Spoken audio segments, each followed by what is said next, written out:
Howdy do, fellas. Nothing but water today, ladies and gents, because water is good for you. Probably the next video, which is going to be filmed like a few minutes after this one, I'm probably actually going to have something, but I'm saving that for the last video. Mostly because this movie, which is a continuation in the Scooby-Doo review series that I've been doing, the Scooby-thon, the marathon, the Scooby review, if you will. That is, this next movie's not the best, in my opinion. So, we're going to go on, we're going to get to it. This is a videotape. And much like a lot of tapes that I've shown here, this is taped off of another videotape. The side here says Scooby-Doo. I don't know if you can tell that, but it does say Scooby-Doo in green. And right here, it says Scooby-Doo and the Ghoul School. That's what we're going to be reviewing today. We're specifically going to be reviewing this tape. This is not an official release. This is taped off of a tape. So, deal with it, ladies and gents. I have it on DVD, but I thought it'd be cooler to review the VHS as well. So, let's go ahead and get to it, alright? So, much like Scooby-Doo Goes Hollywood just under a decade before the release of this film, this one begins with an atmospheric opening, sort of typical of Scooby-Doo. Casey Kasem is still Shaggy, and Don Messick is still both Scooby and Scrappy. Both are still rather good in their roles. Kasem also plays a monster created from his literal mirror image that makes for a pretty cool sequence later in the movie. The overall plot starts like this. The boys are on their way to a new job. They're gym teachers for Miss Grimwood's School for Girls. The three seem to sort of have become these itinerant teachers in their time away from the rest of the gang. However, they do not know that the school is ready for for them in a different kind of way. They are ghouls, not just girls. They are girly ghouls. They are ghouly girls. This fact introduces us to an interesting cast of characters that really deserve a detailed discussion. And of course, we're going to discuss that. By the way, Andrea Romano did the casting for this, and if you know her work, you know she always does a great job. She also worked on the previous movie. You gotta like Andrea Romano. Great work. Firstly, there's Miss Grimwood herself, played by Glynis Johns of Mary Poppins fame. She looks kind of like a female Peter Lorre dressed as Ozzy Osbourne. She's very lovable. Next, there's Matches, a miniature dragon, played by the great Frank Welker. Matches may be the most memorable thing about the whole movie, based solely on the impression I've been given by fans of the movie. While I'm on Papa Frank, he also plays Papa Werewolf, one of the girls' fathers, and the Well Dweller, a giant monster that lives at the bottom of a well. All three performances are good, especially Matches, and these three characters prove that even when Fred Jones isn't present, Scooby-Doo cannot exist without Frank Welker. I also think he probably played virtually all the non-casted characters. That's just my personal opinion, and mostly I think it's just wishful thinking. But he did great in here. Papa Frank's always the best. So, continuing on down the line, we meet a disembodied hand without a voice. We also meet an octopus dressed like a butler, which is pretty crazy. And then we start to see the Grimwood Girls. First, we see Sabella, the daughter of Dracula. The physical design of Sabella is really good, but the writing, voice, dialogue, music, and the images make her rather over-sexualized for a character that is literally a child. This is a little weird and kind of cringe-inducing on rewatches, but not entirely out of character for a female vampire. Still, it deserves repeating that this is one aspect that absolutely isn't worthy of praise. Sabella also begins one of the most entertaining aspects of the film, which is puns. Endless puns from this point through the end of the film. One should also mention that Sabella is played by Susan Blue, who lends a sultry voice to the already sexualized character. Then, in quick succession, we meet the rest of the Grimwood Girls. Winnie the Werewolf, played by Marilyn Schreffler. You might note her name from Scooby Goes Hollywood. Elsa Frankenteen, I think it might be Frankenstein, I don't know, but it's definitely not Frankenstein. But she's played by Pat Music, you might also remember her name. Tanis the Mummy, played by Patty Maloney, and Phantasma the Phantom, the great Russie Taylor of a lot of stuff. She's fantastic here as well. Really, really interesting voice. We also later meet the Calloway Cadets, students at a military academy for kids. They are Baxter, played by Remy Auberjonois, I think is how you pronounce that name. Grunt, played by Jeff Cohen. Miguel, played by Aaron Lohr. And Tug, the great Scott Menville, who at one point played Shaggy in maybe the worst series of Scooby-Doo ever. And let's see, and Jamal, played by Bumper Robinson. And then there's their headmaster, Colonel Calloway, who is played by Ronnie Shell. They are funny characters that are kind of diverse for their time period and the military nature of their characters. It's pretty enlightened of the writers to kind of consider the military as it is. You know, people who ultimately want to do good, though they also do bad things once in a while, like cheat at volleyball, and they're rather kind of open-minded and diverse.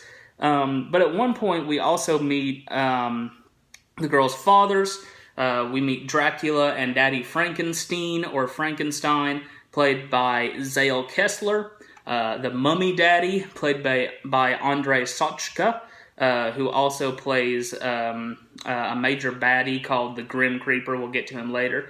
The aforementioned Daddy Werewolf, played, of course, by the great Frank Welker. And the Phantom Father, played by the great Hamilton Camp, who you will notice will come up later in this in the next review. Some of these sound rather stereotypical, but ultimately they're kind of charming and even a little funny. And then finally we have the revolting villain Revolta, played by Ruta Lee, who seeks to control these Grimwood girls to get at their powerful fathers. She's a fine character, but the writing behind her, specifically the dialogue, is pretty bad. And the same goes for her servant, the Grim Creeper, that we recently mentioned. He's pretty silly. In fact, most of the dialogue is that way. Not to sound like a jerk or anything, but the dialogue took a significant downgrade in the previous, to the previous HB Superstars 10 movie, Scooby-Doo Meets the Boo Brothers. Usually I would wait a while before starting on the screenplay, but I think now is the time to begin. Screenwriter Glenn Leopold, who, by the way, helped write the classic 1980s slasher The Prowler, is really good at coming up with this interesting, imaginative idea of this movie. Really interesting plot and really interesting concept. That's evident from the outset. But the problem is the dialogue. I mean, like I said, it's really bad. Another problem is the structure. The film really lags in the middle, and there's plenty of unnecessary stuff shoved into the movie that just doesn't add much of anything. The characters are good and the plots are imaginative, but that's not enough to make it well written. There's also a section near the end where Scrappy raps. That's the HB people's fault. I think there's a song credit written by like Hanna-Barbera. The guys, literally the two guys, Hanna-Barbera, maybe William Hanna specifically. But it's still not good writing. In fact, it's terrible, and I may be a little tough on this children's cartoon, but children deserve better. Don't the children deserve better, guys? As for the animation, I've spoken already about the characters who are designed rather well. All the Grimwood girls look great, and so do their monster fathers. Even the Calloway Cadets look good with these well-articulated facial features and some nice clothing designs. Repulsa and the Grim Creeper are great-looking original monsters. Everything looks good here, character-wise, but the animation is still fairly limited, and the backgrounds, though good for the limited side-scrolling animation, are still of a lower quality. It's a reasonably well-directed film, but there's not much of a clear or deep vision by director Charles A. Nichols. The music provided by composer and alumnus of Boo Brothers, Sven Liebach, is fine, but nothing special. Even the incidental music played on a gramophone isn't really special. I do want to analyze this film just a bit, basically on the note that Glenn Leopold does give us some pretty non-traditional characters here. So, I'm no SJW, but it is interesting that the Grimwood Girls are looked at as more powerful than their fathers. It's an interesting feminist point to make, and though it doesn't seem backed up until the end, they do make it out that way. It's also fairly subtle, which I think is the right way to do things. I've also mentioned that the multicultural nature of the Calloway Cadets interests me, and so I have to think that there was some point trying to be made about the goodness of youth within these two structures, the monster world and the military world. Are the Calloway Cadets goofy? Yeah, they are, but they're good, and they ultimately do good. Where Boo Brothers succeeded with this fun, twisty mystery plot without a message, this is a movie with a message, some good concepts, and good characters that just ultimately doesn't work out. Overall, I like Ghoul School alright, but not to the extent I like Boo Brothers. The length makes it less rewatchable than Goes Hollywood, but the characters draw the viewer in, even if they're ultimately leaning toward disappointment. I'd give this a 6.5 out of 10, but I don't deny the appeal to fans of the franchise, and especially of this movie. I know there's a ton of fans of this particular movie. It's a fun movie. Gotta put that out there, especially the first probably half hour. That's some fun stuff. But around the middle part of the movie, it really starts to grate, in my opinion. That's just my personal opinion of this movie. You guys sound off in the comments. Let me know what you think. This tape is in moderately good condition, actually, for being a tape taped off of a tape. So you got that going for you. The picture quality is okay. The sound quality is okay. The sound mixing on the movie in general, by the way, is not great, but that's kind of a hallmark of all these Hanna-Barbera Superstars 10 movies of the Scooby-Doo variety. I can't talk about the ones from the other franchises that they did, you know, Huckleberry Hound and such like that, the Flintstones. But I can talk about Scooby-Doo, and a lot of the sound mixing isn't that great, especially in this movie and in the next one we're going to review. But this is a fine tape.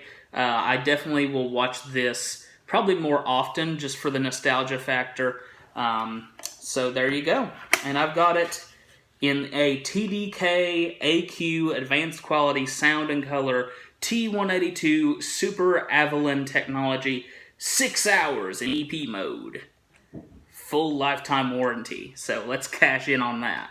But guys, this was a fun review. It was fun to watch this movie, and it was fun to watch the next movie I'm going to review, which will be up probably right after this one. Gonna do that review soon, guys. Rock on. If you like, subscribe. Talk to you later. Thank you for watching. Bye-bye.